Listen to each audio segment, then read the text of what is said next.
निघाला आणि काय आता आंदोलनाची दिशा असणार? माननीय पालकमंत्री राधाकृष्ण विखे पाटील आणि माननीय शिक्षण मंत्री दादा भुसे साहेब हे आत्ताच VC द्वारे आमच्या सर्वांशी बोलले आणि लाँग मार्चमध्ये ज्या मागण्या आम्ही केलेल्या होत्या, ज्याची मंत्रालयात चर्चा झालेली होती, त्याच्या अंमलबजावणीच्याबद्दल ते मुख्यमंत्री साहेबांना भेटले आणि त्यातून सर्व प्रश्न हे लाँग मार्चचे मार्गी लागल्याचं आज त्यांनी आम्हाला सांगितलं. हा लढ्याचा प्रचंड मोठा विजय आहे. याबद्दल प्रचंड समाधान घेऊन हा लाँग मार्च आम्ही आता स्थगित करण्याचा निर्णय घेतो आहे. विशेषतः ज्या अर्धवेळ परिचारिका आहेत, ज्या चालल्या रस्त्याने आणि ज्यांचा प्रश्न 3 महिने संप करूनही सुटलेला नव्हता, त्यांना ह्या लाँग मार्चमुळे 2000 रुपयाची वाढ ही मंत्रिमंडळाचा निर्णय झालेला आहे आणि त्याच्याबद्दलचे सगळे प्रश्न संपून आता ती वाढ झालेली आहे. हा आमच्यासाठी फार मोठा दिलासा आहे. दुसरं, शालेय पोषण आहार कर्मचाऱ्यांचा निर्णय तो 2024 साली 1000 रुपये वाढीचा झाला होता.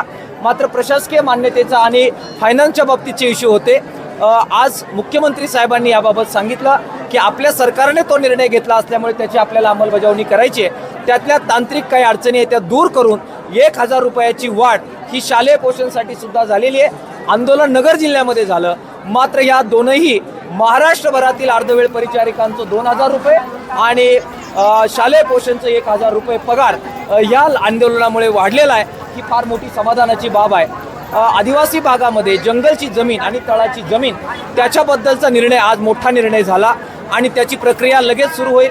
त्याचबरोबर आदिवासींना भंडारदरा धरणाचं पाणी देण्याबद्दलचा जो निर्णय होता त्याचे आदेश निघालेले सर्वेचे, ही मोठी आमची 10 वर्षापासूनची पेंडिंग पडलेली मागणी ही आज निघालेली आहे. बांधकाम कामगारांना, सर्व बांधकाम कामगारांना मेडिक्लेमची योजना लागू होती, मात्र मध्यंतरी फक्त सर्जरी होईल आणि मेडिसिनचे पेशंट नाकारले जात होते.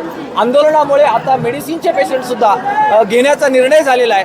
आंदोलन नगर जिल्ह्यात झालं, मात्र हा निर्णय सुद्धा सगळ्या महाराष्ट्राच्या बांधकाम कामगारांना लागू झालेला आहे. फार मोठ्या गोष्टी आज या आंदोलनात मिळालेल्या आहेत. निराधार, विधवा, परित्यक्ता यांच्या मानधन वाढीच्या बद्दल सुद्धा मोठी सकारात्मकता प्रशासनाच्या आणि शासनाच्या वतीनं दाखवण्यात आलेली आहे. आम्ही प्रचंड आनंदी आहोत.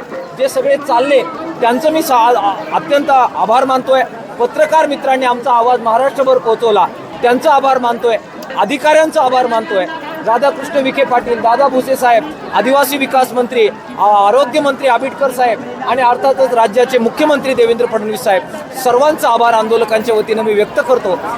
सनदशील मार्गाने, कायदा न तोडता हजारोच्या संख्येने ज्यावेळी लोक उतरतात आणि चिकाटीनं लढा देतात, त्यावेळी कोणताही आतताईपणा न करता जर आंदोलन केलं, अभ्यासपूर्वक मागण्या मांडल्या, तर लोकशाहीमध्ये अजूनही या मार्गाने यश मिळतं हे दाखवून देणारा हा लाँग मार्च होता.